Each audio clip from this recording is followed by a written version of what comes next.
Welcome everyone to the first panel for this morning, well, the only panel for this morning, actually. I'm Hannah Louise-Clark. I'm Senior Lecturer in Economic and Social History here at the University of Glasgow. I just wanted to let you know that I might beep alarmingly because I have type 1 diabetes and my blood sugar levels have been quite high with the excitement of hearing about Lord Curzon Partition machine. So if you hear me beeping, don't worry. Don't worry. Yes. So we have, we're lucky to have the possibility for quite an intensive discussion today of papers by our two speakers. And we'll also have an opportunity for question and answers at the end. We're first going to hear from Dr. Philip Grobien. He studied economics in the 1980s and then pursued a career in business before giving his life over to the love of history. And I think this is Philip is a model that I can hold up to my students in economic and social history who often err in choosing the path of business rather than history. Never too late. Yes, it's never too late, and that's wonderful. So he's was awarded an MA in World History, and he's currently a doctoral candidate in Iranian Studies at the University. No, it's finished actually. Oh, I'm sorry. Okay, He has a successful PhD in Iranian Studies. And his thesis is entitled Resurrecting Empire, Iranian Irredentism in 1919, and explores his interest in Qajar history and the development of borders. It's also yielded several articles published in recent years. So over to you, Paul. Thank you. Hi, everybody. It'll be interesting to see how this fits in with everything that we've looked at and spoken about today and yesterday, because Iran was obviously clearly never partitioned. Curzon looms large over Iranian affairs, post-war especially. And what I'm trying to do here is to give you some sort of snapshot as to what his strategy was towards Iran. In 1919, Curzon sent a delegation to the Peace of Paris. This was intended to establish Iran's practical independence and sovereignty. The delegates were to really come up against a British campaign led by Lord Curzon, which was designed to stop the delegation getting a hearing, and one which sought to impose their own designs on Iran. Curzon's treatment of Iran would differ significantly from the methods employed at the Treaty of Lausanne, which sought to reshape the politics and boundaries of the Near East.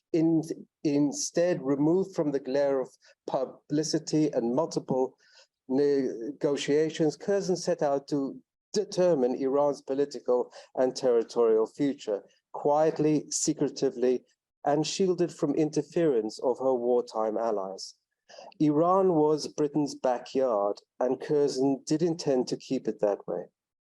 I would like to use my presentation to discuss the nature of Iran's diplomacy at the Peace of Paris and Curzon's strategy to prevent it.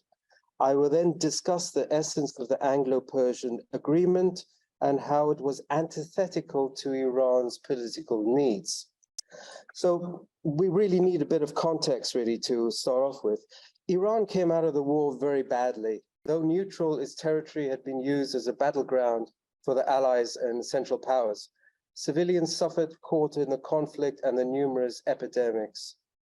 Government authority and administration over Iranian territory, never that extensive, had crumbled even further. In contrast, Britain had come out of the war as the supreme military and political power in the Near East. This was no more the case than in Iran. Its erstwhile ally, Russia, still rocked by its revolution, had, at least for the moment, withdrawn from Iranian affairs. For many of Iran's elite, things could not get any worse. The First World War had exacerbated and underscored Iran's gradual but seemingly perpetual slide towards stagnation, a slide which owed much to Iran's semi-colonial existence under the British and Russians. Britain's supremacy allowed Lord Curzon to consider two things. Firstly, that Britain now had the chance to assimilate Iran into its imperial and defensive cordon around India. And secondly, that Britain had an obligation to help reform Iran. So, such was this intent to throw off the shackles of Iran's semi-colonial existence and the need to revitalize Iran, Iranian politicians developed a nationalist policy based on sovereignty, independence, and territorial adjustments. They decided to air their grievances in Paris. The delegation led by Mulvagh al-Mamalek, Iran's foreign minister, incidentally, who's related to Ali Ansari, and he's asked me not to mention the fact that he was considered quite a playboy in his time, was a delegation of nationalists, individuals who believed that both political and economic progress in Iran could only come from independence and the ability to act as a sovereign nation. These delegates had been participants in the constitutional revolution, which had introduced a written constitution and a constitutional monarchy. Moreover, as had others of Iranians' elite, they had also been dazzled by the prospect of a new world order dangled by President Wilson, a world which encompassed ideas of self-determination and a new internationalism based on international law and sovereignty. Iran's diplomatic program had been built around 8 points. It included, firstly, to be admitted to the peace conference, secondly, to annul and cancel treaties, conventions, and agreements, which were all seen in contravention to Iranian sovereignty. Thirdly, for Iran to be compensated for the losses during the war through reparations. Fourthly, to seek the economic independence of Iran. Then to revise treaties not cancelled and to annul capitulations, to form new commercial treaties and new customs tariff based on economic independence, to revise concessions not nullified, and finally, to ratify Iran's frontier lines and to restore Iranian territory wrongfully taken. Just as Iran's delegation left for Paris, Sir Percy Cox wrote in a memorandum outlining the reasons why Iran should be prevented from attending the peace conference. Access was to be barred on the basis that Iran had been a non-belligerent during the First World War, and that Britain wanted to be free to, quote, settle our post-war policy directly with the Persian government. The memorandum continued to describe the need for an Iranian policy which reflected the security of India, and therefore any policy that promoted stability and the status quo was ideal. If access to the Paris conference could not be checked, then various contingencies were also mooted. One was for mandate powers, a mandate which could be operated by the British, but otherwise by a small neutral power such as Belgium, who then might defer to Britain. All discussions regarding reparations for war damage and changes to Iran's borders were to be strenuously resisted. Sir Percy Cox was to avoid any discussions regarding Iran's 8 points. The problem for Iran was that they may have believed that the world had changed, but ideas of self-determination, which were obviously contested in Europe, seemed not for consumption at all outside of Europe. Curzon was adamant that Britain's imperial approach remained the same, and that British interests which affected its empire were not to be discussed, or worse still, defended before their own allies. Whilst President Wilson argued for Iran's inclusion, and Baron Sonnino, Italy's foreign minister, had put Iranian participation at the peace conference on the agenda, the British would never agree. Curzon's response to the delegation in Paris was simply not to acknowledge it. The Iranian delegation had only 2 brief interactions with the British, both not only unhelpful, but disconcerting. On the 7th of February, a few days after arriving, Mulvagh had a momentary discussion with Lord Balfour, Britain's foreign secretary. who proclaimed his pleasure as to the talks between Britain and the Iranian government in Tehran. A puzzled Moshaveh was not informed about the nature of the talks. This left the delegation very uneasy, as they now feared that their work would be undermined and that the British, given what was happening in Iran, would feel even less inclined to help them. Without significant communication with Tehran, a second discussion with Lord Charles Harding on the 16th of April only extended Moshaveh's frustration, as he was told that nothing could be done about Iran's programs and wishes until an agreement was achieved in Iran itself. Iran's delegation had been really isolated by the British. Yet despite this, the Iranian delegation had followed a diplomatic campaign based on its 8 points. Iran's message was fine-tuned into a nationalist agenda which pushed for its political and economic independence, and which was put forward in claims of Persia before the conference of the preliminary of the Peace of Paris. In that, they claimed reparations and sought to reclaim territories lost to the Russians and Ottomans. Uniting Persian peoples on the basis of ethnicity, joint history, religion, and language formed the basis for asking for the following territories to be returned. In the Transcaucasus, it included the return of all Muslim territories above the river Aras, lost to Russia in the treaties of Golestan and Turkmenchai. In the Transcaspian, the entire territory between the Amudarya on the Oxus River and the Aztec River. In the west, all Turkish Kurdistan, which included the greater region of Suleymaniye. This document, claims, formed the foundation for a political campaign to promote Iran's policy through diplomatic and social functions, political organizations, and the press.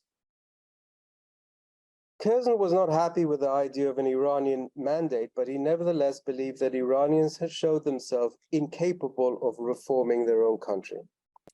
There was one, however, Vussough-Dele, the current prime minister, with whom both Curzon and Sir Percy Cox felt that they could do business. Vussough-Dele had been largely left out of the loop when it came to developing plans and strategies for Paris, a process which was largely undertaken by Ahmad Shah and Moshaveh.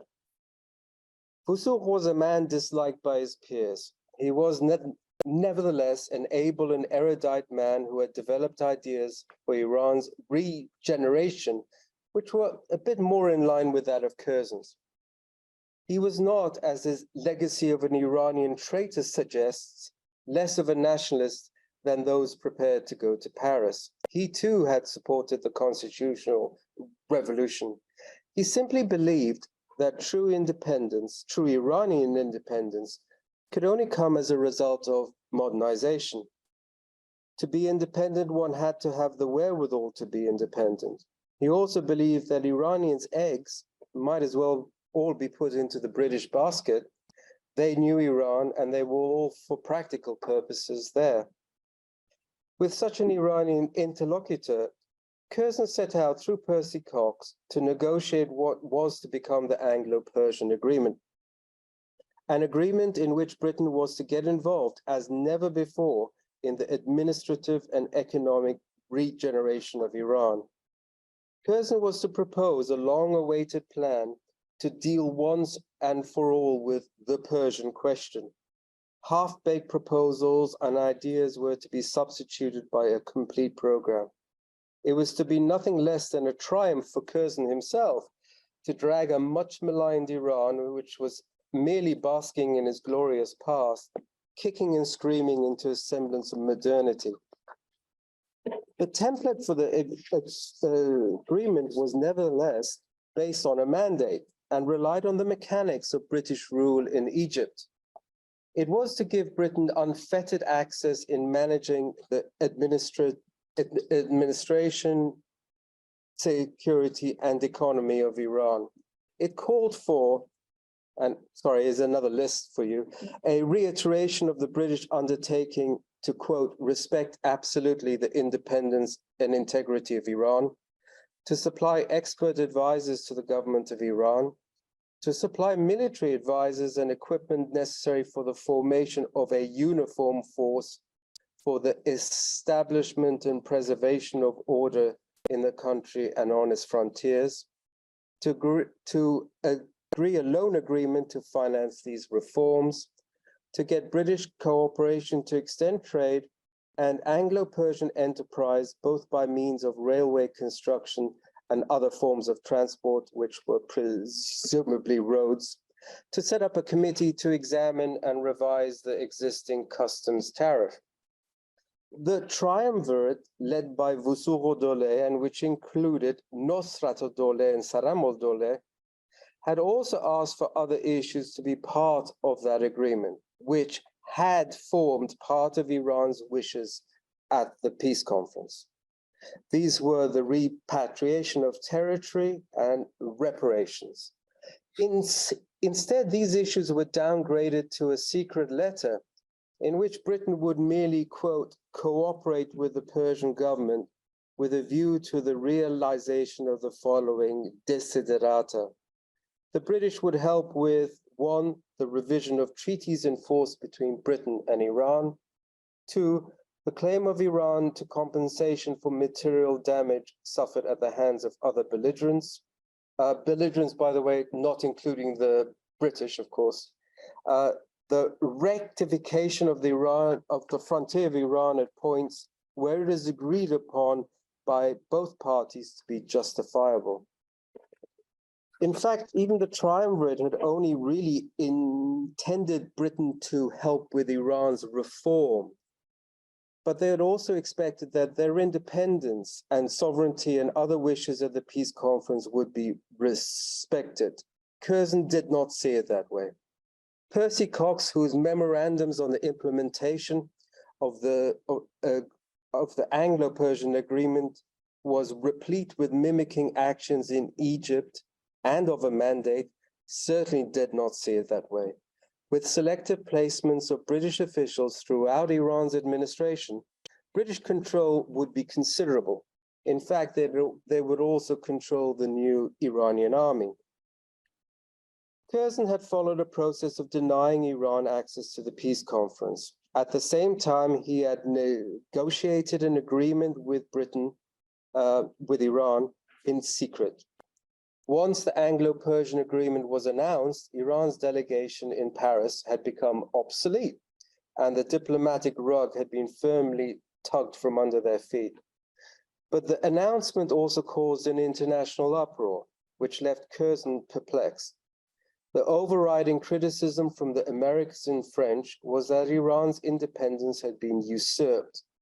The French government, while not vocal, wondered what other secret arrangements Britain had made in the Middle East, which may not have been in France's interest, for example, with Syria. President Wilson was angry with the secrecy of the agreement. Secret agreements for him had no part in post-war diplomacy. In the American press, questions were asked as to how Wilson had not seen the agreement coming, given the hours he had spent in the presence of Lord George.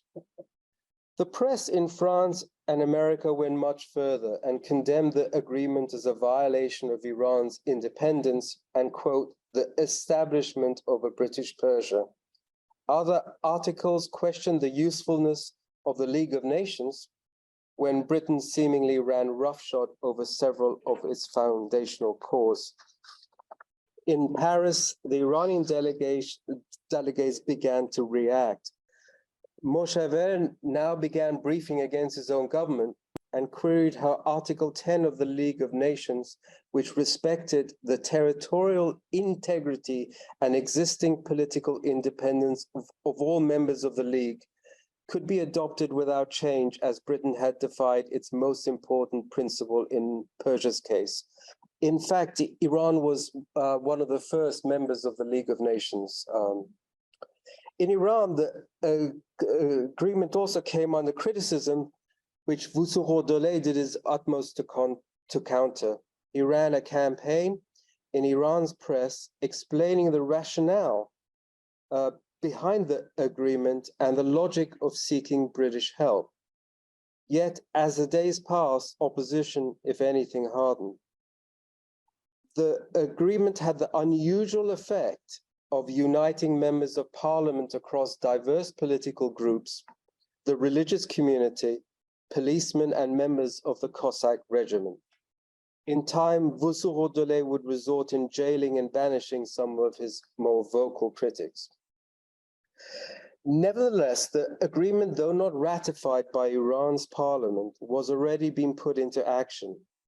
Nosrat-Dolay, who was to replace Moshaver as the foreign minister, went to London to work on specifics. Curzon had expected that the delegation was to be disbanded after this agreement had become known. Instead, it was simply transformed. Nosrat thought the agreement could be improved on and also wanted to pursue Iran's aims, which had been left out of the agreement. Nosrat sought to pursue reparations and territorial changes. In effect, rather than ending Iran's nationalist program, the Anglo-Persian agreement had given Nosrat the diplomatic space to pursue the same aims which the delegates had done previously. In fact, both Nosrat and Vussour had more liberal interpretations of this agreement, and they even pursued the employment of advisors who were not British, something which Curzon found quite inexplicable. Over the next few months, as the clamor against the agreement grew further, Nosrat, to the frustration of Curzon, pursued claims for reparations and territorial restitution. Nosrat asked Lord Curzon about the chances of receiving reparations from Turkey and Russia. In a meeting on the 23rd of September, Curzon explained that it might be possible to claim reparations from Turkey if Iran could convince the peace conference of their claim, which of course they couldn't do because they couldn't enter the peace conference because Curzon wouldn't let them anyway. But with regards to Russia, it might be more difficult as it was not clear who the claim could be made to in the absence of a recognized government. Rebuffed on that front, Nosrat pursued Iran's territorial claims. Over the next few weeks, Curzon was to be irritated by a constant stream of discussions regarding Iran's irredentist wishes. The territorial claims would undergo numerous modifications and methodological changes, and it's useful to see what shape they took. Iran's claim to the whole of Kurdistan, including what was part of the Ottoman Kurdistan, was one of the first issues raised and was identical to Iran's previous claims in Paris. While annexing all of Kurdistan was the ideal, Nosrat was prepared to work towards any scenario as long as Iran was to have a controlling influence over it. However, the annexation of a greater area of Kurdistan, which may have eaten into the newly established Azeri and Armenian territory, was not something which Curzon could tolerate. And of course, it would have also eaten into what was going to happen or what was to be the new Iraq as well. Also, under the stated objective to unite Persianate peoples, Iran laid claim to parts of the territory lost under the Treaty of Turkmenchai, but eventually only claimed a small part of Erevan, Nakhchivan, and the area up to the Moghon steppe, effectively the whole river Aras basin. Nosrat also sought to readjust the Iranian border with Turkmenistan up to Mav and the Moghab River. Some of these claims would also help Iran secure her borders. Reassimilating more territory around Turkmenistan would include the retaking of the Sarakhs.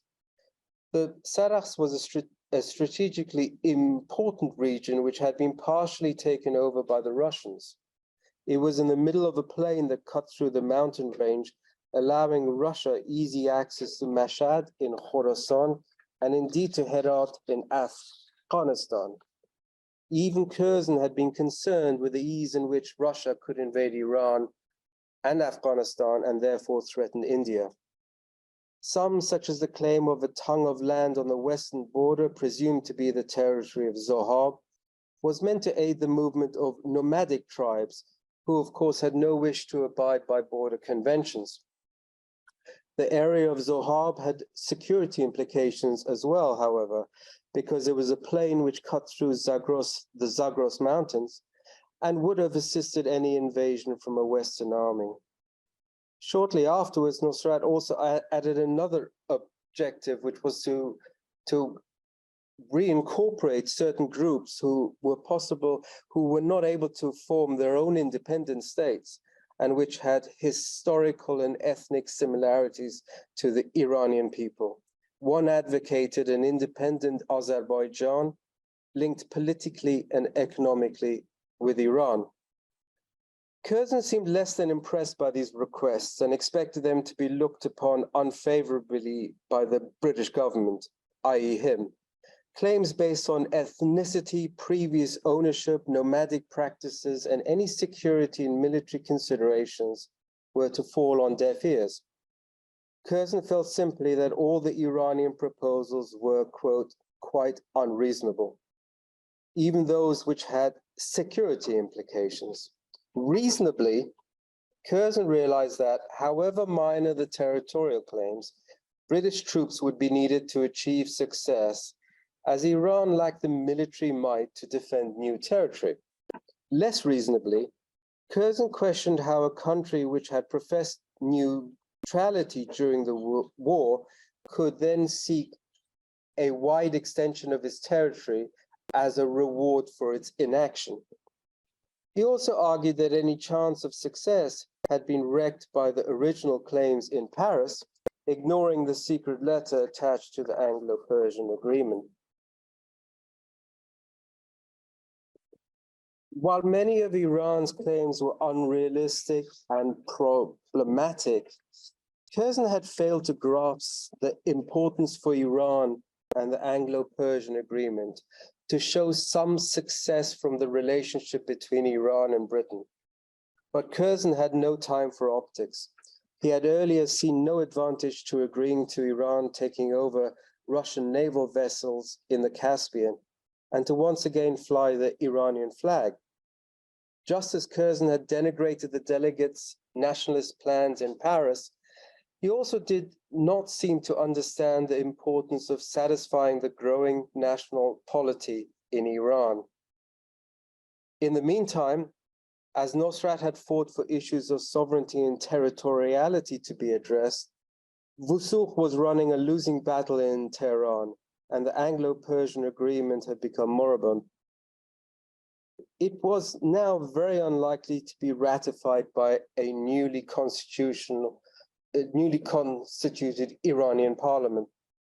In late 1919, the Bolsheviks had become dominant in the region, and in April 1920, the Red Army entered Baku. Wusukh, who had anchored Iran's immediate future to the British through that agreement, asked for military help. Curzon, who had dismissed Bolshevik threats to Iran and had rebuffed Iran to open a dialogue with the Russians, seemed helpless when the Russians landed at the Iranian port of Ansari in May. British reticence or inability to bolster its own forces in the region ultimately showed the impotence of the agreement. The Anglo-Persian agreement, built on a narrow edifice, now began to crumble. Curzon's vision for Iran had been forced on an unwilling India government, which had sought a more limited approach. In fact, they only did agree to it once they found out that Iran was actually going to pay for their own reform. The War Department had also been unenthusiastic. This lack of support was telling when the agreement began to fail. Curzon, while admitting the failure of his own policy, now blamed others. Admittedly, he was by this point bedridden with a very, very bad back. But in a letter to Sir Percy Lorraine, who was minister to Iran in 1922, he rather spitefully blamed members of the cabinet, which included the Prime Minister Lloyd George, Winston Churchill, and a cast of numerous others. He also blamed Sir Percy Cox and the triumvirate for deceiving him. Herman Norman, who was Cox's replacement, the rottenness and hostility of Iranian politicians, and the incapacity of the Shah.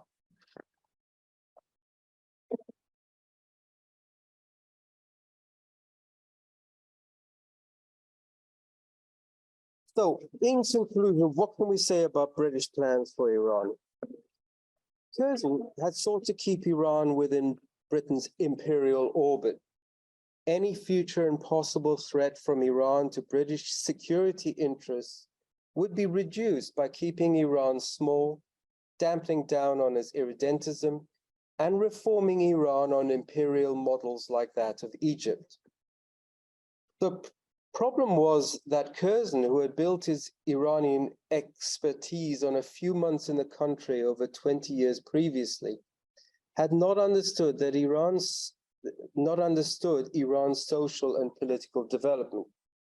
Some of Iran's requests may have been completely unrealistic, but there was a reason for their constant requests.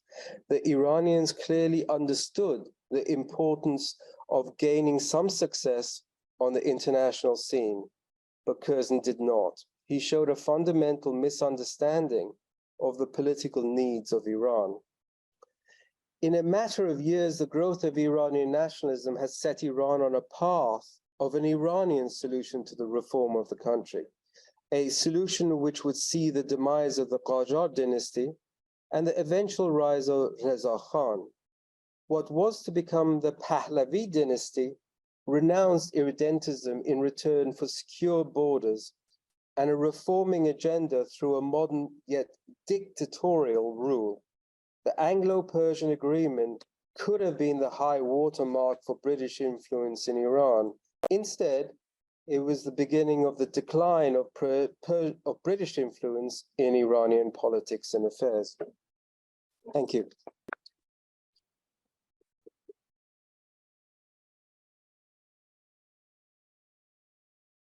So much, Philip.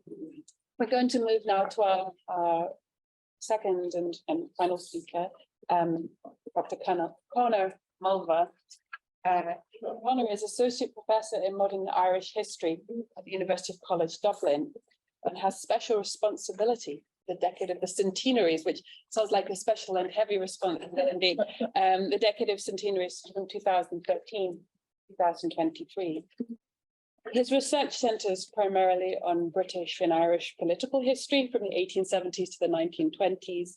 And I note several recent books, including Irish Days, Indian Memories, and the prize-winning Irish Parliamentary Party at Westminster, 1900 to 1918. And his current research considers the comparative study of partitions, whence the paper we're about to hear on the partition of Ireland and the Lausanne Treaty compared, imperial containment in an era of self-determination. Thanks very much, Conor. Thanks, Anna, and thanks everyone, and thanks Jay and all the team for organising the conference. It's been really excellent and very thought-provoking. I suppose maybe I know there was a note sounded yesterday about where's all the Lausanne in this, so I'll start with Lausanne and let's move on from there. I'm trying to trace the evolution of British policy thinking on partition between the Irish settlement, which roughly dates from 1919 to 21 with the Anglo-Irish Treaty, setting up the Irish Free State in 1922, through to Lausanne in 1923. And my argument here today is twofold. One, that there is a difference in the partition of Ireland because it's a partition. We have to ask, what is it a partition of? Is it a partition of the island of Ireland, or is it actually the unique partition, the partition of the United Kingdom itself? Because ultimately what is being unpicked in the 1920 Government of Ireland Act and the 1921 Anglo-Irish Treaty in particular is the setting up of the Fifth Dominion and the breaking up of a union that was created by the Act of Union in 1800, the second of the two United Kingdom Act of Unions. And then the second thing I think is an evolution in policy. And this is where I think if we're to see Lausanne as a pivot point in the history of partitions, this is where people are put at the center more so than geography. It's not that there's no geography in Lausanne, but minority rights, looking at people, the movement of peoples, these are all things that are absent from the Irish settlement that sit front and center, I would say, in the Lausanne Treaty. I was warned this might not wake up. There we go. So the Treaty of Lausanne provides an important foil against which the Anglo-Irish Treaty of 1921 and the the Irish settlement of 1919 to 22 more generally can be compared. On the question of borders and partitions, those relating to minority rights and safeguards, these two cases provide important points of comparison and contrast. This paper argues that the overwhelming objective of British policy in Ireland during its independence struggle and partition was one of containment. Both Lausanne and the Anglo-Irish Treaty of 21 were revisitations of previous attempts at settlement. The Treaty of Sèvres in the case of the Ottoman Empire, and in the Irish case, the 1920 Government of Ireland Act. In both these cases, a moderate settlement required further renegotiation when a faction that was asserting its demand through arms forced a return to the negotiating table through violence. In Ireland, the remnants of, as in the remnants of the Ottoman Empire, partition was a reality before the second settlement was negotiated. Partition was legally established in Ireland by the 1920 Government of Ireland Act. What the Anglo-Irish Treaty, which is photographed here, achieved was the transformation of an administrative boundary between two nominally devolved components of the United Kingdom into an international frontier between the devolved region of Northern Ireland, which remained within both the British Empire and the United Kingdom, and the newly constituted, as I mentioned, Fifth Dominion, the Irish Free State. It's an interesting convergence of very different developments, the Chanak crisis and the foundation of the Free State, that these would both play a role in charting a new path and a new status for Britain's dominions more generally. Canada's desire for an autonomy in foreign policy after the Chanak crisis aligned with the Irish Free State and South Africa's desire for greater foreign policy autonomy from the United Kingdom government in the 1920s. This would lead to the 1926 Balfour Declaration, the other Balfour Declaration, and ultimately the Statute of Westminster in 1931 that would create a much more loosely associated Commonwealth. The concept of Commonwealth itself is largely a byproduct of the Anglo-Irish settlement.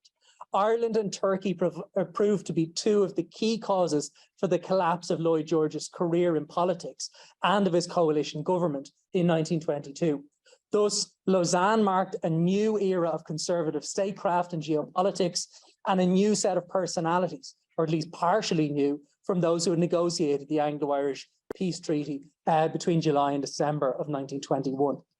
The partition of Ireland was neither deliberate nor was it done in a single stroke. In his 1950 History of Partition, the historian Dennis Gwynn charted a 13-year timeline from 1912 through to 1925, stretching from the introduction of the Third Home Rule Bill for an all-island settlement in April of 1912 through to the collapse of the Boundary Commission in 1925. There was no Curzon line in Ireland. There was no Radcliffe line. Instead, the shape of the Irish border was quietly determined 6 years before the administrative partition was ever attempted. And yet the line that had effectively been drawn in the summer of 1914, and I have a previous published paper that looks at these three options for the partition of Ireland that are laid on the table in May of 1914, that remained the solution. So the ultimate six-county solution, this is the present border of Northern Ireland today, that remained in flux up until the winter of 1925, when a carefully orchestrated leak, and there's the leak, of a map purporting but ultimately being a relatively correct assertion of the findings of the Irish Boundary Commission was leaked to the Conservative newspaper, the Morning Post, and this ensured that a more sympathetic proposal for a boundary line would be abandoned and the original six-county border would be cemented in Ireland, and it remains so to the present day. Although its viability and permeability the legal status of the border have changed over time, the borderline proposed in May of 1914 by James B. Doherty, the Undersecretary for Ireland, remains the Irish border to this day. In human geography terms, as you saw from the previous slide of the border running through a family's actual house, where in a propaganda book in the 1950s, the author said that the resident of this house goes to sleep with his head in the Irish Free State and his feet in Northern Ireland. It often runs illogically through towns, communities, and even properties, which were invariably left either straddling or on the quote unquote wrong side of a dividing line which its architects intended. So the outcomes of partition at home and abroad for the United Kingdom in the years 1919 to 23 speak to differing considerations at hand. In Ireland, the result was two forms of self-rule with two new jurisdictions. Each spoke to a desire of the majority population of that unit to be as close as possible to direct rule on the part of Northern Ireland, or to be as far away from it without realising the ultimate goal of republic in the case of the compromise arrived at for the Irish Free State. In achieving the former, Northern Ireland received precisely the form of government against which it pledged itself to use all means necessary in 1912 to 14. And Home Rule was entirely reconfigured between the 1914 Government of Ireland Act and the 1920 Government of Ireland Act. So partition was put at the root of the 1920 Act, and it was Walter Long who was ultimately responsible for that. This is where we can sort of link in Curzon. He sat on the Irish committee that did this, but I had one of those heartbreaking moments when you're reading through House of Lords debates, as we all do from time to time, and Curzon stands up, and even though he's on this Irish committee and I'm looking for his views on partition, he has plenty of views on conscription and never opines on partition at all in Ireland. And then he stands up in the House of Lords and said, I was too busy dealing with Egypt and Mesopotamia, and I had to essentially put the Irish committee on the back burner. So that's Curzon ruled out of the picture just a little bit, but he will feature one more time in the paper. So this was the architect of this two jurisdictional approach was Walter Long, who chaired this committee, and it held its first meeting on the 15th of April, 1918, initially looking at things like conscription. The fourth Government of Ireland Bill, and they intentionally make a decision during this process to stop calling it a Home Rule Bill and to call it Government of Ireland Bill. This was introduced to the House of Commons on the 22nd of December 1919 by Lloyd George, and was passed in December of 1920. So it is a very slow progress through the British Parliament. One thing that's worth exploring in a comparative history of partitions, especially those within the British Empire and Commonwealth, is the evolution of policy thinking on the partition subject. In the United Kingdom, partition was seen as a subdivision without compromise of the structural integrity of the Union. For some, it was also seen as a component or prerequisite for federation, either of Britain or of the Empire in a wider sense. Here, the Canadian model and that of the United States, to an extent, influenced that policy thinking. Ultimately, it would be the Canadian Dominion model, but not Canadian federalism. And I think that's an important point, because federalism is kind of the antagonistic force to partition. So the Canadian model became Lord George's solution for Ireland. This was influenced to a certain extent by Horace Plunkett's Irish Dominion League, so it does have an Irish lobbying route to it, but there were other influences. Domestically, Lloyd George highlighted the impact of wartime inflation on UK finances, and Ireland, both north and south, would not escape its share of the payments in the short term. In the Lausanne Treaty, the weakness of British finances in the wake of the First World War meant there would be little in the way of financial or fiscal magnanimity for Turkey. Minor examples of this proliferate through the Treaty of Lausanne. In Article 58, just to get into the weeds of this, Turkey agreed not to claim for any from the British government or its nationals for the repayment of sums paid for warships ordered in England by the Ottoman government, which were requisitioned by the British government in 1914, and renounces all claims to the matter. And I think in a lot of the papers we've heard so far, we are almost projecting implicitly a British strength in the 1919 period. But I think what Lausanne and the Anglo-Irish Treaty actually show is financially and geopolitically, Britain is at a very weak point in 1921 to 23. And I think we need to maybe reorientate our sense of where Britain is at in this period, because I do see it as reactive and I think dealing with the blows that are coming to it. In studying the clauses of the 1920 Government of Ireland Act, that's not it, so maybe let's move on a little bit. In studying those clauses, the most important consideration to bear in mind is that this piece of legislation that partitioned Ireland into two jurisdictions was never intended to be a boundary between an international frontier.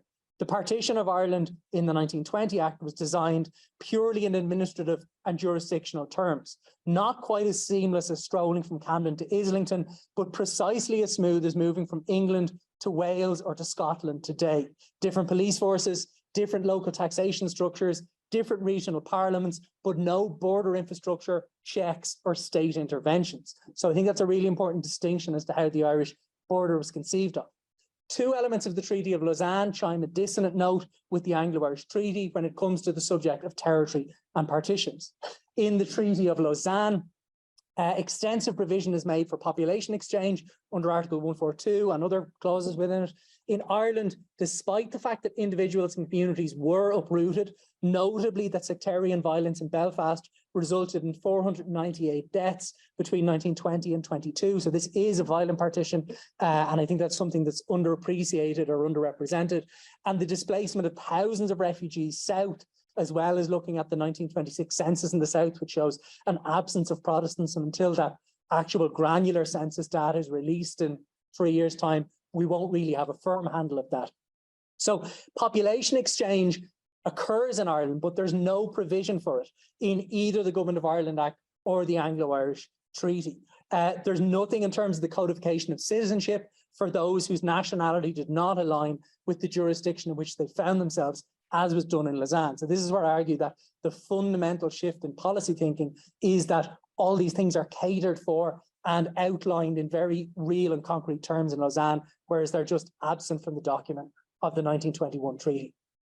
The second stark difference between partition of the two treaties is the level of detail entered into when fixing the new boundary. This is what this slide pertains to. In Lausanne, it contains minute detail of the location of the boundary, including apportioning of waterways. In Ireland, the question of where the border was to be was kicked down the road through the establishment of a boundary commission. And even the essential consideration of waterways, and this links into Professor Sluga's point yesterday about fluvial politics, hydropolitics, all these kind of things. I think that's absolutely essential. When we look at the Irish case, that's all left completely ambiguous. By using parliamentary constituencies, the waterways don't enter into the drawing of the border. The 1920 Act had not been unduly concerned with these waterways, and what it ended up meaning was that when the division became an international frontier after the 1921 treaty, deep complexities over fluvial and coastal elements of the border arose, most notably in the foil fisheries case, which lingers on until 1947-48 when it goes to the Irish High Court. The thorny issue of alternative dividing lines for Ireland was successfully postponed by this Article 12 of the 1921 treaty, establishing a boundary commission, and the wording of the boundary commission's purpose marks it out in stark contrast to the principles of holding plebiscites, which was the case for the vast majority of settlements under the Paris Peace Treaties. In Ireland's case, the Boundary Commission was to, quote, determine in accordance with the wishes of the inhabitants, all good so far, so may as well be compatible with geographic and economic and geographic conditions, the boundaries between Northern Ireland and the rest of Ireland. By introducing the qualifying criteria of economic and geographic conditions, the treaty avoided entirely the risky approach of holding plebiscites, which, depending on the areas polled, would have almost certainly delivered the counties of Tyrone and Fermanagh, as well as the city, but not the county of Derry, into the Irish Free State. Beyond partition, the most obvious point of comparison between the 1921 treaty and Lausanne is the more substantive but less discussed question of minorities in the two documents, but also their financial clauses, military and geopolitical considerations, and the provisions for the protection of minorities left behind on the quote-unquote wrong side of the new boundaries. Both treaties show a concern with integrating a newly formed and recognised state within the New World Order after the First World War. This includes membership of international organisations, treaty ports, military limitations, free trade, diplomacy, and particularly those financial obligations of the newly formed states, which I alluded to earlier. One element which appears to be heavily borrowed between the two documents is the setting up of a boundary commission. Article 12 in the Anglo-Irish Treaty and Article 5 in Lausanne. The Irish Boundary Commission had yet to convene by the time Lausanne was drafted, so there were no practical lessons to be learned from the ill-fated venture of the Irish Boundary Commission, which collapsed in November of 1925 and wasn't convened until 1924. Much to the embarrassment of the Irish Free State government, but to the advantage and potentially with a degree of collusion from the Northern Irish government. Yeah, that's the two clauses there. The extent to which minority safeguarding in the 1920 Government of Ireland Act was far less detailed and in some respects less effective than those clauses of the Treaty of Lausanne. Clause 5 of the Government of Ireland Act, which is there, makes provision for religious safeguards to be applied both in Northern and Southern Ireland. And meanwhile, Article 16 of the 21 Treaty makes a similar provision for the newly conceived Irish Free State. The scale of structural sectarianism and sectarian utterances from members of the ruling Ulster Unionist Party in Northern Ireland make a strong claim for the inadequacy of these safeguards, and in particular for the insufficiency of the British government as the guarantor of the safeguards for its subjects in the minority community in Northern Ireland.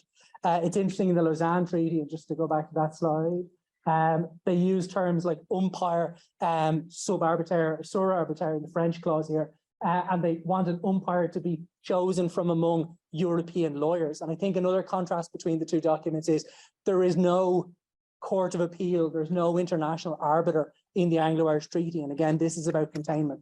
Britain keeps this local. If you want to go and change the treaty, you need to go to Westminster. But for Lausanne, there are European lawyers who are going to weigh in, and there is a kind of an international law that actually bears down on the treaty. The Irish Free State, meanwhile, bucked against this. So its entry into the League of Nations in September of 1923 was immediately followed by the Irish Free State's registration of the Anglo-Irish Treaty with the League as an international treaty, thus elevating the document from the domestic to the international. The exact opposite of what Lloyd George and the British government's strategy was in containing it. The desire among Lloyd George was that the Anglo-Irish Treaty would never become a quote-unquote London Treaty in the same manner that the vanquished Central Powers received their terms at Versailles, Saint-Germain, and ultimately at Lausanne. The supranational organisation upon which the Anglo-Irish Treaty would rest would not be the League of Nations, but instead this newly reconstituted Commonwealth of Nations, a reinvention of the British Empire. One important factor which can be seen to account for the lack of Curzon's presence in the treaty negotiations is that the Anglo-Irish settlement was generally done by domestic cabinet ministers on the British side. So the Foreign Office was not to be involved in the treaty negotiations because obviously that would elevate it to an international treaty. Interestingly, Churchill is there as Secretary of State for the colonies, but Curzon is decidedly absent as Foreign Secretary. In giving the Irish Free State Dominion status within the British Empire, the concept of empire itself was stretched to accommodate Irish sensitivities. While debating the treaty in Dáil Éireann, Daniel Corkery, the Sinn Féin TD for Cork, feared that a newly independent Ireland in the British Empire would be what he described as a prop to hold up a rotten empire. Meanwhile, the Conservative MP for Burton, Colonel John Gretton, balked at how far Lloyd George had gone in giving concessions that affected other constituent members of the British Empire, redefining them as members of a new and alien Commonwealth of Nations. Taking issues with the phrasing of the oath of fidelity and allegiance to be taken by members of Parliament of the Irish Free State in Article 4 of the treaty, Gretton launched an assault on the concept of the British Commonwealth of Nations. He said, what does this mean? There's no oath of allegiance to the king. There's no oath of allegiance to the throne. What is the British Commonwealth of Nations? It does not exist. The dominions beyond the seas have refused to submit to any constitutional change setting up a British Commonwealth of Nations. It has often been proposed to federate the British Empire and to set up a constitution to some form of Commonwealth, but it has always been refused. Thus, to recalcitrant Republicans, the Irish Free State was a prop for empire, while to hardline British Unionists, the treaty jeopardised the entire British imperial project itself and replaced empire with a loose and, to the mostly hardline, they saw it as a meaningless Commonwealth of Nations. The new Commonwealth, conceived of by Lloyd George to accommodate the Irish Free State, impacted upon and redefined all constituents of the British Empire. To Edward Carson, this was a bridge too far. He was an inveterate opponent of partition, despite being the most staunch unionist during the first Home Rule crisis. And he said in the House of Lords, and I quote, "When we are told the reason why they had to pass the terms of these treaty and the reason why they could not put down crime in Ireland was because they had neither the men nor the money nor the backing. Let me say that this is an awful confession to make in the British Empire. If you tell your empire in India and in Egypt and all over the world that you have not got the men and the money and the pluck and the inclination and the backing to restore law and order in a country within 20 miles of your own shore, you may as well abandon an attempt to make British rule prevail throughout the empire at all." So this is my argument that Carson predicts decolonisation in December of 1921 in his reaction to the treaty. Although it wasn't his intention, of course, he would be proved right in the waning of British prestige on the global stage and the precarity of imperial possessions in the later 20th century. So to conclude, the Anglo-Irish Treaty and the Treaty of Lausanne capture a moment in the early 1920s when the British Empire had been pushed into fresh negotiations by groups who asserted their claim through arms and forced renegotiation of previously concluded settlements to make them more favourable to their terms. In contrasting these two documents, it's important to consider the lessons learned by the British government between 21 and 23. Much as the 21 Irish settlement was a response and rejoinder to the Government of Ireland Act, Lausanne, as I said, was a wholesale revision of SEV. Lausanne presented a longer and more detailed document which detailed specifics of territory, arbitration, and finance. It could be argued that the Anglo-Irish Treaty was more a statement of intent than a detailed roadmap of the minutiae which are involved in creating a new Irish Dominion and building bilateral relations between the United Kingdom and an Irish Free State. Lausanne spells things out in great detail, which are left in a cursory fashion in the text of the Anglo-Irish Treaty. Situating that treaty in the context of the Paris Peace Treaties generally, Lausanne in particular, it becomes clear how essential containment was to the British government's strategy of effecting an Irish settlement while working on the long peace negotiations in Paris. This containment was important to the British government due to a fear of contagion, as articulated by Curzon, particularly in places like India and Egypt, which were on the cusp of precarity if we think about what's happening in the Indian independence struggle in 1921 and also what's happening in Egypt around this time. It was also essential to ensure favourable international perception of Britain as a peacemaker, especially in the United States, where Irish propaganda, or Irish Republican propaganda, was at its most effective internationally. Ireland was far from the only country to be shut out of Paris peace talks, as we've just heard. Ireland's Sean T. O'Kelly was left waiting, as were Ho Chi Minh, Liu Tintang of China, Vietnam and China, respectively. And we can kind of put these groups into a salon de refugee of countries that were shut out for various reasons for the Paris Peace Treaty. And the ultimate reason, China being a slight exception, is that they were constituent parts of the victorious rather than a vanquished power. Lloyd George was largely successful in keeping Ireland as a domestic issue during his own prime ministry through the negotiation of a peace settlement in London on his terms and with an asymmetric lineup, not just the 5-7, but I will also say their negotiating expertise of both the negotiator plenipotentiaries and their staffs. In the short term, the British government's desire to contain and confine the Irish question to the domestic had worked out, but the emergence of an independent Irish foreign policy, both within and outside the Commonwealth of Nations in the 1920s and 30s, quickly established Ireland as the most independent-minded of Britain's 5 dominions. Through its experience of independence, Ireland became a role model for South Asia and to a lesser extent for the British colonies in Africa, and how to forge a path towards greater independence from Britain during the short 20th century. Thank you very much.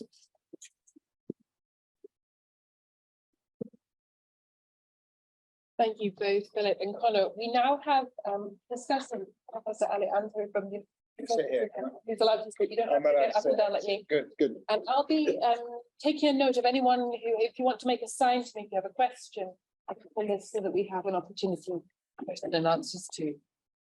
I mean, Yeah, is that all right? I mean, absolutely. Yeah. Well, thank you very much, and I thoroughly enjoyed both papers. I'm obviously more familiar with one than the other, it has to be said. And I'll make a number of comments, probably more comments on Iran than I will on Ireland, but I do have questions on Ireland obviously as well. And obviously what it might tell us a little bit about the general, you know, the broader context. I think to start with one of Conor's points actually, which I think is hugely important, is this idea that Britain in 1919, on the one hand saw itself, I suppose, you know, at the apogee, the highest extent in a sense of its territorial extent in terms of its imperial domains of various types. But at the same time, as I think you quite rightly say, feeling the strain. I mean, feeling the strain after the Great War of having really reached the limits of its expansion. There's a great speech that Curzon actually does make where he talks about, you know, we don't really want any more, you know, that's it really. And, you know, we've reached the limit of it and there is nothing else that Britain wants. And this is more a reflection, I think, not simply of a sort of a feeling that they've reached the territorial sort of limit of what can be managed, but also, frankly, that the British Empire, or Britain in particular, of course, was bankrupt after the First World War and very much indebted to the United States and others and had to find ways to manage this. So, we see really in Philip's paper, the idea of Curzon's frustration at the failure of the British government, because one of the things that I think we ought to emphasize is how much division there was within the British government officials, over various policies. And we tend to see this in some ways as part of national liberation movements. But interestingly, often the greatest ally in favor of sort of things not happening was the fact that there was so much division within Britain itself. And vis-a-vis the Anglo-Persian Agreement of 1919, which there's a huge amount of debate within Iran itself, in actual fact. I mean, if you take a much more nationalist reading of it, it's the primary colours are very clear. But I think, as Philip also has brought out reasonably well, much of the outcome of the Anglo-Persian Agreement was part of a negotiation with Bussour and others, and how people tried to negotiate the realities of the situation that they found themselves in 1919. And the reality in many ways, of course, is that Britain was the dominant power in Iran in 1919 because the Russians had left. The British were funding the Cossack Brigade, basically keeping them under control, because otherwise they were rioting and looting and doing all sorts of awful things. And they did have the South Persia Rifles as well. So in some ways, when you say, Britain would have been in control of the Persian army, well, it already was in some ways. I mean, it was a fact of life. But the question was, how do you manage that going forward? And it was quite clear that many within Whitehall itself were against an extension of British imperial control in whatever form. And this letter that Philip and I enjoy reading, obviously, it's best to read it in whole. Some people quote very key bits of it. But the whole, it's very interesting, because one of the statements that Curzon says, he says, of the Chief of the Imperial General Staff, he says, these people have no imagination, and all they keep telling me is the sooner we can get out of these places, the better. I mean, that's basically what they say. And he says, a whole century of British policy in Persia is being squandered on the fact of this short-sightedness. And, one might say that such short-sightedness continues. But that element is clearly there, where you have these great divisions within Britain itself. I think context obviously is for me, I think in both papers I probably more in some ways than the Irishman, because I have to say I'm fascinated by the element of the fudge that goes on. I mean, one of the great characteristics of British imperial rule is fudge. If you can't find a solution, just don't do anything about it. I mean, it's quite clearly, and what I found very striking about your paper, Connor, actually in this respect is really to what extent they just left it, unsaid. And in some way it will work itself out. Now, I want to say something about that, because I think sometimes we see that as a consequence of incompetence. And in some cases it is, to be perfectly honest. But in other cases, it's also, I think, part of this reflection of the British attitude towards government in some ways, that it's also a legal mentality, of course, that one doesn't have to legislate for everything, that sooner or later the balance and the harmony will work itself out. And what you can do is you can sort of see how these different elements will fit in together. And that's part of a tradition, of course, of the British legal system, or the English legal system, I should say, as opposed to what we might consider to be the more prescriptive elements of Roman law. But it's an interesting case, because the British Empire, if you compare the British imperial, however which way you want to describe it, to say the French models or others, there is less of the homogeneity that you see in other imperial systems, because frankly, the way they work is for exceptions to almost every rule. And as I say to people, it's quite interesting that in Canada to this day, obviously the Quebecois have these sort of rights, minority rights as French speakers. One would imagine that had the French won at the Battle of Quebec, it might have been slightly different. But, the ideas are that we have to sort of imagine that there is a method to the madness, if I can put it that way. And sometimes it worked. And I think the case in Ireland, which is absolutely fascinating for me, is that obviously it didn't. I mean, and the thing is, you have this tragedy, I think, in Ireland, of this sort of discussion of the Home Rule going on and on and on and on, never getting a resolution, then getting the Great War, then coming, so all these things. But I've always been, and I had intended to talk about Philip first, but I'm back to you here, Connor. So there you are. It just shows how interesting your paper was. But I am fascinated by this aspect of how you get from this period in 1920-22 from, as you say, something that was dealt with as a domestic issue, while at the same time, basically, the Irish Free State acting as if it was essentially an independent country, joining the League of Nations, this, that, and the other. Now, on the Iranian side, again, what I find quite interesting about it, I mean, these wonderful negotiators, some of them, as Philip has quite kindly said, bear some familiar relationship to myself. They weren't wholly incompetent, I have to say, in terms of how they approach things. They were quite incompetent in the way they approach things, but they weren't. I think some of the things that they tried to achieve ultimately, and I think, Philip would probably agree, is that, one of the things they did do, which I think was quite striking, was that in 1919, they were able finally to ensure, even though some of the more wayward ideas they had about territorial rehabilitation. And let's be honest about it. What the Iranians were doing in 1919 was they were wanting the restoration of their empire. Okay, so let's not have any illusions about what that was about. If you look at the scale of what the Iranians were claiming in 1919, it was grotesque, actually. I mean, it was completely unrealistic. And as we discussed, it was a highly nationalistic, ethno sort of defined. They didn't want any of the sort of religious centers in southern Iraq, for instance, but they wanted the Kurds. They wanted everything up to the Oxus River, which is an enormous amount of territory. I mean, to be honest, which they hadn't had for 50, 60 years, if that, to be honest. But they were claiming things because they saw themselves as the winners of the Eastern question, effectively. Russia and Ottoman Empire had gone and they had come back. What they did succeed in doing, of course, was having an international recognition of their territorial boundaries and the sovereignty of the state. And that was not an insignificant achievement when you think what was going on at the time. I mean, a lot of my Iranian colleagues are very, very scathing of what happened in Paris in 1919. And it's true that the Iranians went in there with vastly inflated sort of requests, and they came away with basically the minimum. But the minimum wasn't bad, is what I'm saying. I mean, the minimum was actually pretty good. And they were one of the first signatories of one of the entrants to the League of Nations. And as a consequence, they were recognized as such. Now, one of the things I want to say, which is ironic in this, of course, is that Curzon, in many ways, was one of the individuals who was actually quite central in that achievement being made. Because for all the fact that he had all these ambitions, very paternalistic, I have to say, ambitions towards Iran. And it's the one area where he really does lose it, I have to say, in terms, I mean, if you look at his previous interactions with Iran, they're much, much more sensible, if I can put it that way. If you go back to the Constitutional Revolution in 1906, the spheres of influence that Sir Edward Grey set up with the Russians in 1907, Curzon was very much opposed to those. I mean, he thought those were a complete, derogation of duty, towards what British interests were, what British Indian interests were in particular. The British Indian government didn't agree to the sphere of influence agreement with Russia. They felt that it gave Russia too much of a free hand in the north, where all the population centers were. And Curzon was right, by the way. I mean, this is the thing. It is possible for people also to be wrong on certain issues, but also very right on other issues. And I think Curzon was probably right on that. And in his approach to Iran really after that, I think, again, he had a lot of sound ideas. But in 1919, with his Anglo-Persian agreement, his methods and his tactics were wholly wrong.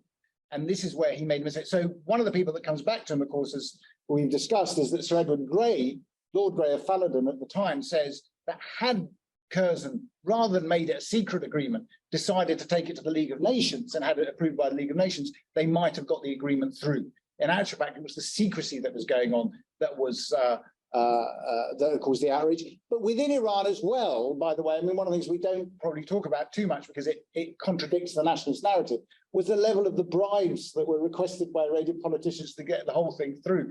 I mean, and it wasn't so much the bribe. I mean, Curzon, I mean, again, there's a wonderful debate about who's most guilty in this respect. Vusserudole requests the money. Curzon is shocked at this corrupt value and then says, okay, I'll pay it. And then what Rousseau does is he pockets it, which is brilliant. I mean, he doesn't even distribute the money anyway. He says, "Oh, great, that's it." And this is what causes outrage, I have to say. I mean, much of the nationalist outrage is initially ignited by the fact that the money was there to be distributed among parliamentarians wasn't. So the whole thing is a mess. I mean, the whole thing is a mess in that respect. And Grey, as well as Arnold Wilson and others, argue that what you should be doing is actually having a much more transparent procedure. So, not to run on too long, because I think we'll have questions, won't we? One is that I would say that I think in terms of context is, how you frame those is quite important. We can be very critical of these political actors at the time, quite rightly in some ways. On the other hand, it's always, I think, important in terms of our own historical empathy or understanding to see the perspective from their point of view on the ground up.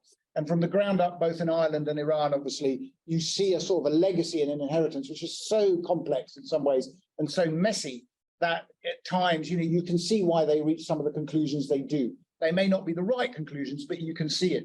You can see after 1906 through to 1919, basically, government in Iran essentially collapses. So by the time you get through the Great War, there is a very, very critical situation for the country. And the British are trying to maneuver with very limited resources in some ways, as they saw it, a new solution for the country. But again, it's based on decades of attempts to try and find ways to reform the country. In some ways where the British did obstruct it, but again, let's not forget other powers who are involved. I mean, we sometimes also view this when we're looking at to see how the Americans or the French or others, stood up for the rights of various powers. Well, yeah, I mean, not really. And let's not forget Woodrow Wilson is the great segregationist. I mean, it's his view of the rights of the independent rights of small nations really did actually only relate to the independent rights of white nations. I mean, it wasn't, he wasn't that particularly keen on others. So while other people did seek that, Wilson didn't necessarily deliver on that all the time. And also you can't see Britain's escapades in Iran outside the machinations of Russia as well, which was obviously at times very intrusive too. So I think that context is certainly important, and the frame we try and bring it.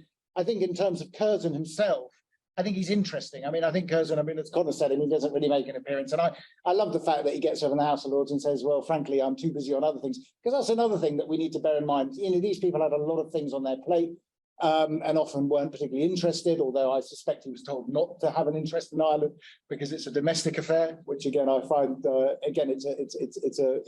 it's an interesting approach. But also in Iran, I think again the legacy is somewhat more is more complex and interesting than a straight sort of imperial agenda in that respect. I think that's really. The questions for you, Philip, to be honest. I mean, we've discussed our questions. I mean, you know what my questions are.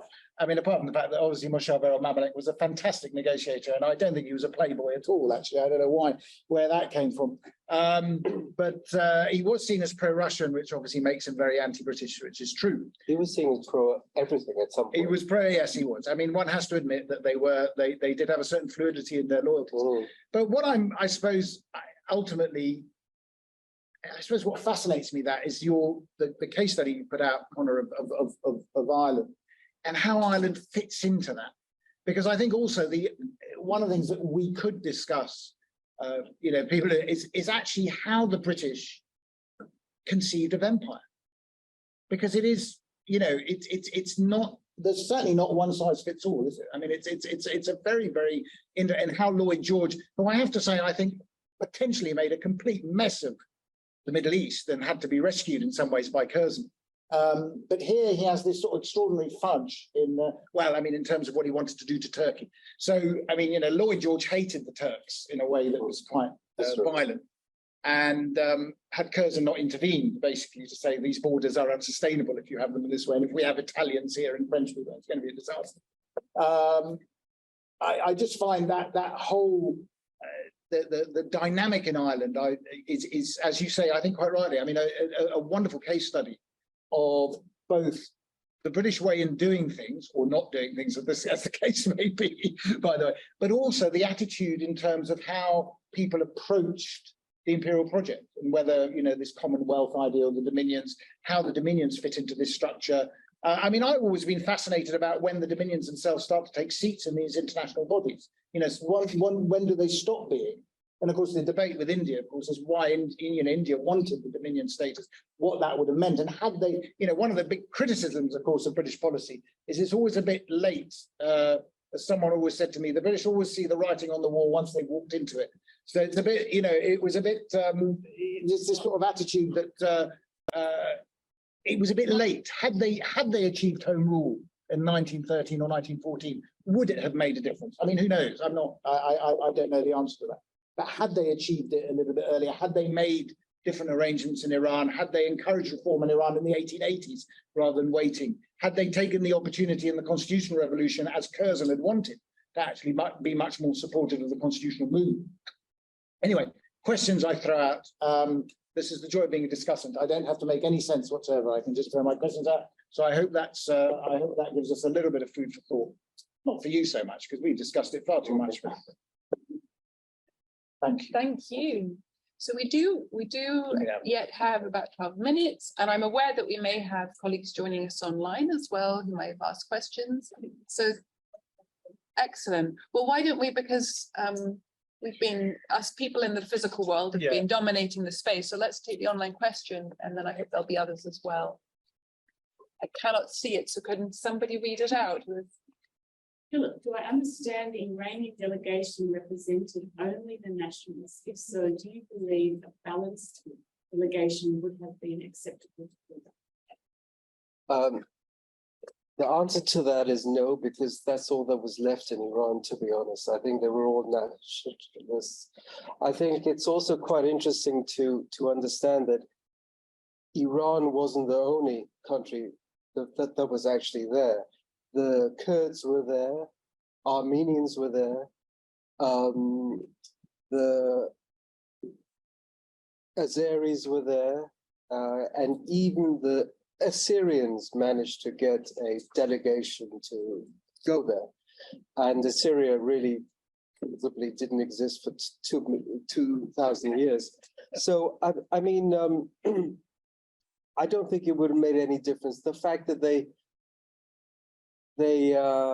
were there, the fact that they were asking for something, Curzon did not really want them to go, even though the British did facilitate their trip, because he really wanted to deal with everything on his own, quietly, and away from the glare of publicity.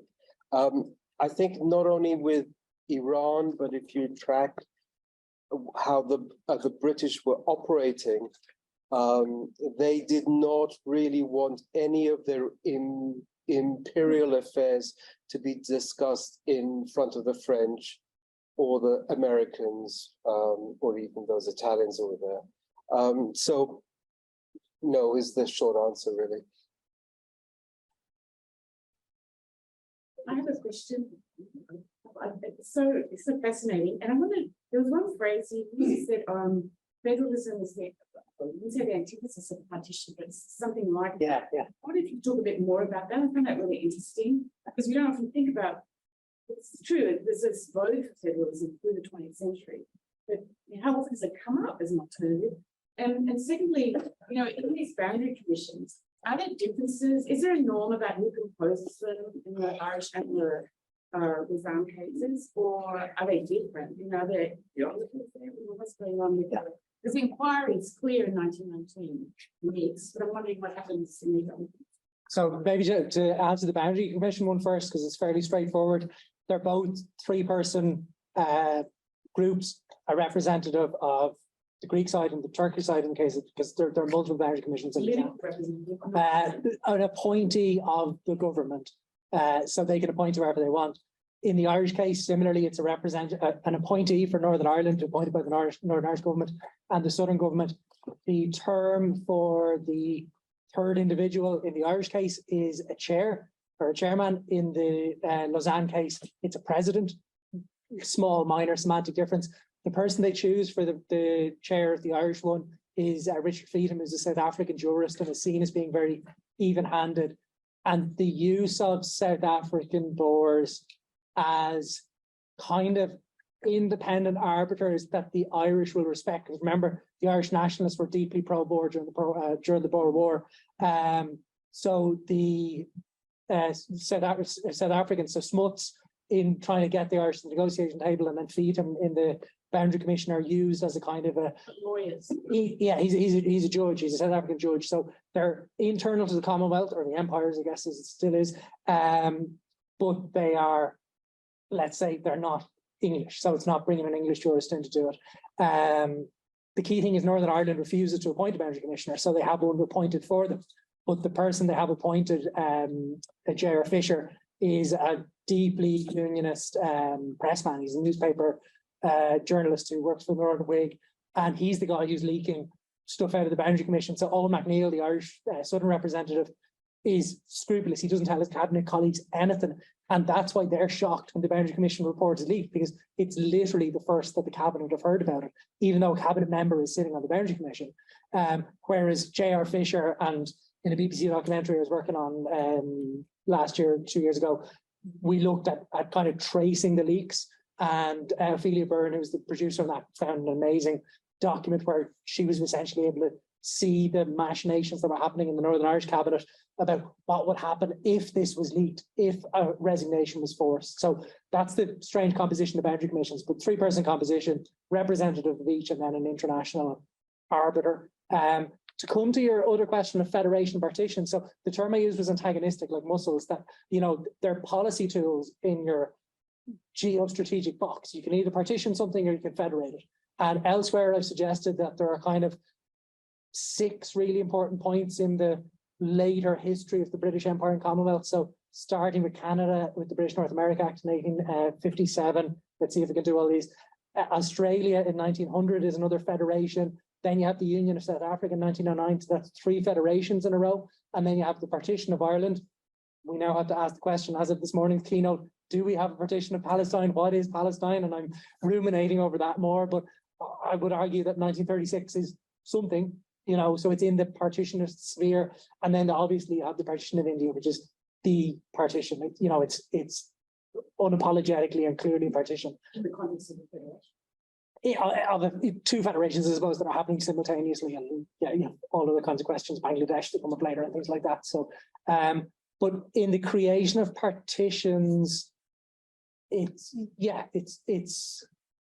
question is it self-deterministic in its objective, or is it geopolitical and strategic? I think if you look at, you know, old cases like Bulgaria in 1878, I think that we have to be a little bit more hard-nosed in realpolitik about how we look at partitions.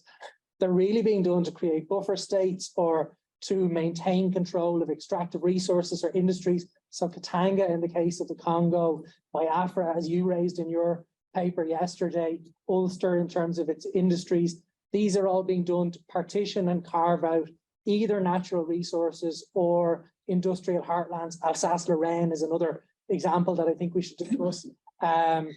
You know, they're trying to retain the important part while dealing with the situation that has gotten out of control in terms of not an organized self-determination, but an assertion of national rights through arms. And Ireland is the first loss of territory in the British Empire since America. You know, I think we have to acknowledge that. The only other treaty that occurs between Yorktown and, sorry, the only truce that occurs between Yorktown and the truce in 1921 is the truce in South Africa, but that doesn't result in a loss of imperial territory. So that's where Ireland becomes, and I'm open to correction on that.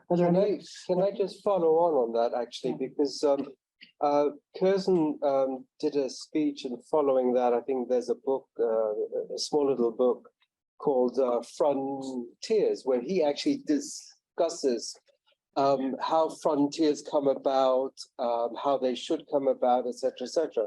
And it's very much part of his imperial strategy that borders and buffer states and all this are to make these territories peaceable. Once you make them peaceable through whatever means necessary, through borders, through buffer states, etc., etc.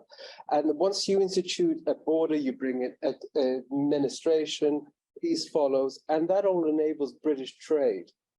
And that's really the fundamental here that we're talking about. So I think that actually fits in a lot with that, and it's never something that's really spoken about a lot. I think it's just something that's an undercurrent as to why Britain goes around instituting borders, for example, in Africa and things like that.